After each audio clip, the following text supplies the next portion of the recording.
Hello students, I am रचित here and I am welcoming you to the Students Friend online classes. कि इस video में हम chapter 13 earth movement by changing landforms, earth की movement और उससे होने वाले लैंडफॉर्म में जो चेंजेस होते हैं उनसे रिलेटेड कुछ क्वेश्चंस एंड आंसर्स के बारे में बात करेंगे। तो सबसे पहला क्वेश्चन है हमारा टिक द करेक्ट ऑप्शन के फॉर्म में। तो क्वेश्चन ये रहा, the Aravalli ranges are example of. जो अरावली रेंजेस हैं इंडिया में पाई जाती हैं वो आखिर किस चीज़ का एग्जाम्पल है? तो अरावली रेंजेस जो हैं वो ओल्ड फोल्ड माउंटेन्स का एग्जाम्पल है। इसके बाद बात करेंगे, the place of origin of an earthquake below the surface of earth is known as. एक ऐसी जगह है जहाँ से अर्थक्वेक ओरिजिनेट होता है, पैदा होता है अर्थ के अंदर, वो जगह क्या कहलाती है? तो उसे क्या कहा जाता है? तो उसे कहा जाता है फोकस। जहाँ से अर्थक्वेक बनता है उसे फोकस कहा जाता है और जहाँ ऊपर आ जाता है तो उसे एपिसेंटर कहा जाता है। Next, the magnitude of an earthquake is measured by. आखिर अर्थक्वेक की मैग्नीट्यूड को हम किससे मेजर करते हैं? तो उसको हम मेजर करते हैं रिक्टर स्केल से। ये क्वेश्चन यहीं तक है, रिक्टर स्केल। इसके बाद है, the world's largest river delta is formed by. World का सबसे बड़ा डेल्टा किससे बनाया, कौन सी रिवर बनाती है? तो वो है हमारी गंगा ब्रह्मपुत्र सिस्टम। ठीक है, जो गंगा और ब्रह्मपुत्र हैं ये दोनों मिलकर जो डेल्टा बनाती हैं वो वर्ल्ड का सबसे बड़ा डेल्टा है। ठीक है, इसके बाद बात करेंगे next fifth question, a hill of sand form by the deposition is called. Deposition, जो सैंड का डिपोजिशन होता है उससे जब पहाड़ तैयार होते हैं, बड़े बड़े पहाड़ बनते हैं, तो क्या कहा जाता है? तो उन्हें कहा जाता है सैंड ड्यून। सैंड ड्यून्स की आप इमेजेस देख सकते हो, ये आपकी सैंड ड्यून की कुछ इमेजेस हैं। ठीक है, ये जो है ये मशरूम रॉक्स की इमेजेस हैं। जो मशरूम रॉक्स होते हैं वो भी डेजर्ट एरिया में बनते हैं और उनकी ये इमेजेस हैं। ऐसी बहुत सारी इमेजेस जो आपको समझने में हेल्प करेंगे मैंने इस पीडीएफ में डालने हैं, तो बेटर है कि आप इस वीडियो को कंप्लीट देखें। नाउ मूव करते हैं ट्रू फॉल्स पर। तो ट्रू फॉल्स के बारे में बात करते हैं। तो the theory of the continental drift describe by the large scale motion of the lithosphere. जो कॉन्टिनेंटल ड्रिफ्ट है, ये जो थ्योरी है वो बताती है कि हमारी अर्थ का बहुत सारा, लिथोस्फीयर का बहुत बड़ा हिस्सा मूव करता है, हिलता डुलता रहता है। तो ये ट्रू है या फॉल्स है? तो ये हमारा ट्रू है। नेक्स्ट की बात करें तो the young fold mountain have rounded peak and gradual slope. जो यंग फोल्ड माउंटेन होते हैं उनकी राउंडेड पीक होती है और स्लोप भी पाए जाते हैं। तो नहीं, जो यंग फोल्ड माउंटेन होते हैं उनके राउंडेड पीक्स नहीं होते हैं। ठीक है, बल्कि ओल्ड फोल्ड माउंटेन्स के राउंडेड पीक्स होते हैं। मतलब जो ऊपर की चोटी होती है ना वो घूमी हुई या राउंडेड ओल्ड फोल्ड माउंटेन्स की होती है, यंग फोल्ड माउंटेन्स की नहीं होती। The earthquake wave are referred to the seismic wave. Earthquake waves को सिस्मिक वेव भी कहते हैं। तो हाँ, अर्थक्वेक की जो वेव जो होती हैं, जो उनकी निकलती है, अर्थक्वेक का भूकंप होता है, उसे सिस्मिक वेव्स कहते हैं। Next, the deposition of fertile sediment such as sand, gravel and the silt on the flat land leads to the formation of the footprint. जो फॉर्मेशन है, मतलब फर्टाइल सेडिमेंट जो रिवर के द्वारा किसी जगह पर इकट्ठा किया जाता है उसे फ्लड प्लेन कहा जाता है, उससे ही हमारे फ्लड प्लेन बनते हैं। तो हाँ, ट्रू है। जब नदी का जो पानी है वो स्लो हो जाता है तो अपने साथ लाए हुए मटेरियल को डिपॉजिट करता जाता है, जिसे फ्लड प्लेन्स कहा जाता है। Sometime a glacier may reach the sea without melting. कुछ समय कभी कभी ग्लेशियर बिना पिघले ओशन में मिल जाता है, जिससे आइसबर्ग तैयार होते हैं। तो हाँ, कई बार ग्लेशियर इतना ज़्यादा ठंडा होता है कि वो पिघलने से पहले ही ओशन में मिल जाता है। वहाँ पर फ्लोटिंग बर्फ़ के टुकड़े सभी जगह फ्लोट करने लगते हैं, जिन्हें आइसबर्ग्स कहा जाता है। नेक्स्ट क्वेश्चन के बारे में बात करेंगे। तो नेक्स्ट क्वेश्चन हमारे सामने ये रहा। Next question answer the following, हमें वन सेंटेंस में आंसर देने हैं। तो पहला है डिफाइन द एपीसेंटर। आखिर एपीसेंटर क्या होता है? तो यहाँ पर आप डायग्राम में देख सकते हो, ये आपका डायग्राम है अर्थक्वेक का। अर्थक्वेक जहाँ से ओरिजिनेट होता है, मतलब जमीन के नीचे जिस हिस्से से अर्थक्वेक बनता है, सेकंड में फॉन्ट चेंज कर लूँ, तो जिस हिस्से से अर्थक्वेक बनता है, जिस पार्ट से बनना स्टार्ट होता है, उसे कहा जाता है फोकस। इसके बाद अर्थ पर जहाँ सबसे ज़्यादा फील होता है या सबसे ज़्यादा तबाही जहाँ करता है, उस पॉइंट को कहा जाता है एपीसेंटर। इसकी डेफिनेशन देख लेते हैं। ये तो हो गया डायग्राम। अब चलो डेफिनेशंस देखते हैं। तो डेफिनेशन है, the epicentre of an earthquake is defined as the point on the earth surface vertically above the focus. एक ऐसी जगह है जो अर्थ सरफेस पे अर्थक्वेक जहाँ फील होता है उसे क्या कहा जाता है? एपीसेंटर, जो फोकस के जस्ट ऊपर होता है। सेकेंड है, व्हाट इज एक्टिव वॉल्केनो। तो ऐसे वॉल्केनो जो रिसेंटली में ब्लास्ट हुए हैं या जो ब्लास्ट हो सकते हैं उन्हें एक्टिव वॉल्केनो कहते हैं। तो an active volcano is one which erupt frequently और erupt in recent times. Okay, next defined weathering. Weathering क्या होती है? तो weathering is defined by the gradual process by which rock break up and decay due to the atmospheric condition. ऐसी condition जिसमें कोई पत्थर टूटकर छोटे छोटे पार्ट में डिवाइड हो जाता है because off season, because of monsoon, wind, rain, it is called a weathering. Natural effect की वजह से जब पत्थर टूटते हैं तो उन्हें वेदरिंग कहा जाता है। Next, where are the armchair shape dispersion form. अब जो आर्म शेप डिस्पर्शन है वो कहाँ पाया जाता है? तो जो आर्म शेप डिस्पर्शन है वो हिली एरियाज में, ग्लेशियर्स में पाया जाता है। यहाँ लिखा हुआ है armchair shape dispersion form by the glacier and found in the Scotland, France and the Wales. ये कुछ जगह हैं जहाँ पर ये पाया जाता है, पहले बनता ग्लेशियर के द्वारा है और इन जगहों पर ये पाया जाता है, स्कॉटलैंड, फ्रांस, वेल्स। इसके बाद बात करते हैं हम टार्न क्या कहलाता है। ये आप जो शेप देख रहे हो ना, ये आर्मचेयर जैसी, ये कहलाता है हमारा क्या? Armchair dispersion. और इसमें जो नीचे है पानी भर जाता है उसे टार्न कहा जाता है। तो a tarn is defined as a lake by filling the of corrie with the water. जब ये बर्फ पिघलती है तो यहाँ पानी भरने लगता है इस वाली जगह पर, उसे टार्न कहा जाता है। ठीक है, इसे क्या कहेंगे हम? टार्न। नेक्स्ट क्वेश्चन हमारे सामने नेक्स्ट है what are the exogenic and the endogenic forces. Exogenic और इंडोजेनिक फोर्सेस क्या कहलाती हैं? तो एक्सोजेनिक फोर्सेस कहलाती हैं ऐसी फोर्सेस जो अर्थ की सरफेस के बाहर से अर्थ की सरफेस को इफेक्ट करती हैं। मतलब जमीन के अंदर से नहीं, जमीन से बाहर होने वाली प्रोसेस जो अर्थ के सरफेस को अफेक्ट करती है उसे कहा जाता है एक्सोजेनिक फोर्सेस। एक्सोजेनिक फोर्सेस से क्या होता है, हमारे जो लैंडफॉर्म्स हैं वो चेंज होने लगते हैं और इनको चेंज करने में जो एजेंट वर्क करते हैं वो होते हैं wind, water and so on. और भी कई सारे, रेन, विंड, वाटर, ऐसी कई सारी चीज़ें एक्सोजेनिक एजेंट्स कहलाते हैं। इंडोजेनिक चेंजेस हमारे अर्थ के अंदर होते हैं, तो उसकी वजह से हमारे जो है माउंटेन्स वगैरह तैयार होते हैं। इसमें आते हैं हमारे वॉल्केनिक एरप्शन, अर्थक्वेक, लैंडस्लाइड, ऐसे कई सारी चीज़ें इसके अंदर आती हैं। तो वो चेंजेस जो अर्थ के अंदर से होते हैं वो इंडोजेनिक कहलाते हैं और जो बाहर से होते हैं उन्हें एक्सोजेनिक कहा जाता है। नेक्स्ट मूव करते हैं हम नेक्स्ट क्वेश्चन की ओर। तो सेकंड क्वेश्चन ये रहा, right a note on the theory of continental drift. Continental drift के ऊपर आपको एक थ्योरी लिखनी है कि आखिर थ्योरी ऑफ कॉन्टिनेंटल ड्रिफ्ट क्या होता है, एक नोट बनाना है। यहाँ पर आपको लिखा हुआ है कि क्या होती है कॉन्टिनेंटल। में आपको इमेज के थ्रू भी दिखाता हूँ कि आखिर कॉन्टिनेंटल ड्रिफ्ट क्या होता है। तो यहाँ आप देख सकते हो ये जो आइलैंड था इसको कहा जाता है पेनिगिया।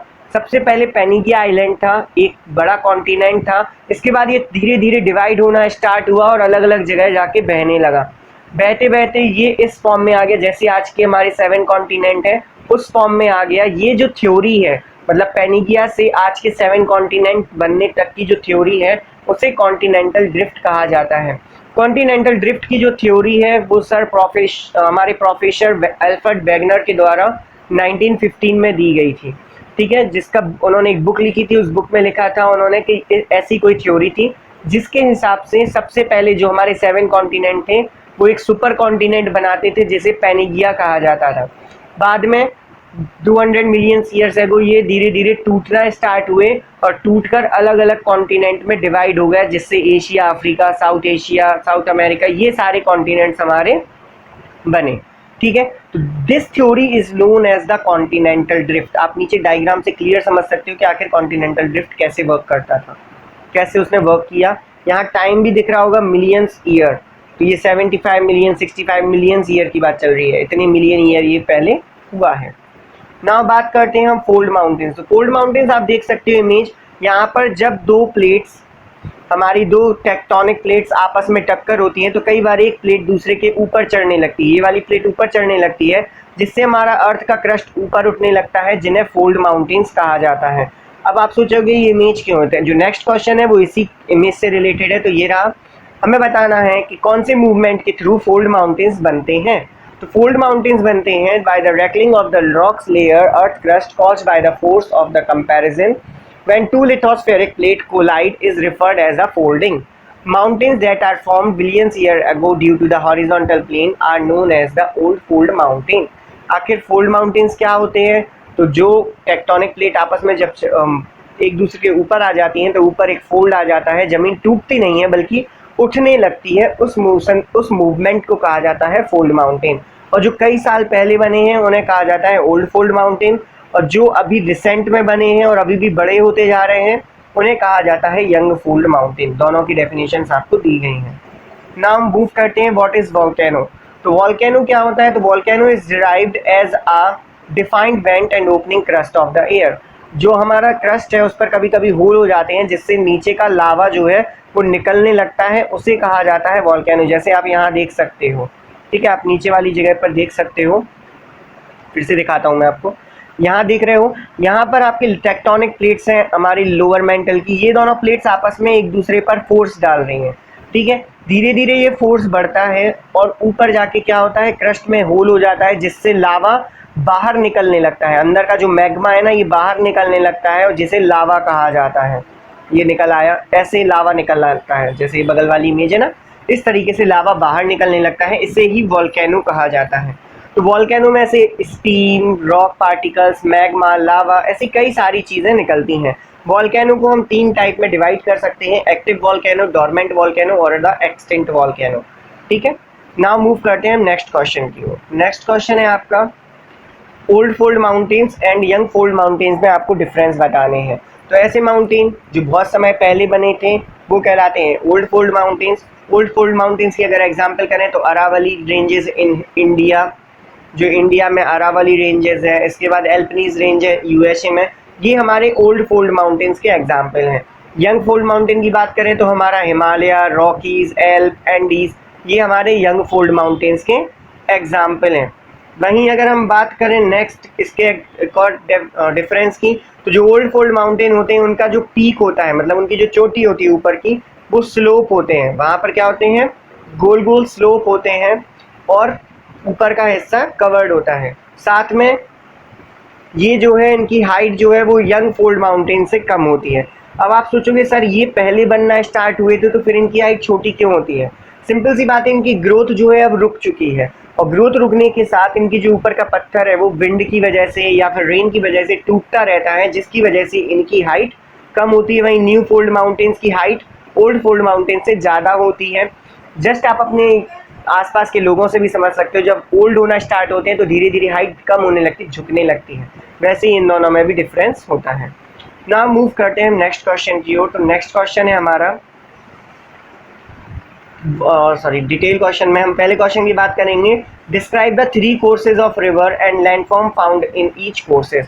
हमें रिवर के 3 कोर्सेज बताने कौन कौन से होते हैं और कौन कौन सी चीज़ उसमें बनती है। तो नीचे ये जो डायग्राम बना है ये आपका रिवर के तीनों कोर्सेज को शो कर रहा है। जब रिवर बहुत ऊंचे स्लोप से नीचे आती है तो उसे कहा जाता है अपर स्लोप। जब उसका थोड़ा स्पीड स्लो हो जाती है, मतलब ऊंचाई से ढलान कम हो जाती है, तो उसकी स्पीड स्लो होती है, जिसे मिडिल कोर्स कहा जाता है। और सबसे लास्ट आता है लोअर कोर्स, जब बिल्कुल स्लो नदी बहने लगती है और ओशन में जाकर मिक्स हो जाती है। ठीक है, तो ये रहे हमारे 3 कोर्सेज रिवर के। The landform found in upper courses. अब अपर कोर्सेज में लैंडफॉर्म कौन कौन से होते हैं? तो पहला होता है गॉर्जेस या आई शेप्ड वैली। ठीक है, सबसे पहले क्या होते हैं? तो सबसे पहले होते हैं गॉर्जेस या फिर आई शेप वैली।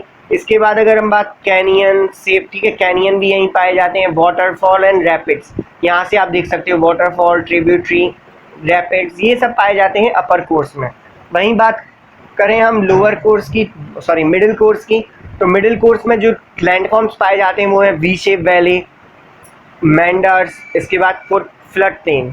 ठीक है, ये पाए जाते हैं हमारे मिडिल कोर्स में। और लोअर कोर्स में पाया जाता है ऑक्सबो लेक, डेल्टा, एस्चुरी, ऐसी कई सारी चीज़ें हमारे लोअर कोर्स में पाई जाती हैं। ठीक है, इसके बाद हम बात करेंगे नेक्स्ट क्वेश्चन की। द नेक्स्ट क्वेश्चन है हमारा डिस्क्राइब द ग्लेशियल लैंडफॉर्म्स। हमें ग्लेशियल लैंडफॉर्म्स के बारे में बताना है। तो ग्लेशियर क्या कहलाते हैं? तो ऐसी रिवर जिनमें फ्रोजन बर्फ जो बहती है साथ में, उन्हें क्या कहा जाता है? ग्लेशियल लैंडफॉर्म्स कहा जाता है। ग्लेशियर लैंडफॉर्म्स जो बनाते हैं या ग्लेशियर जो लैंडफॉर्म्स बनाता है उनमें सबसे पहले आता है यू शेप्ड वैली। ठीक है, सबसे पहले क्या आती है? U shape valley.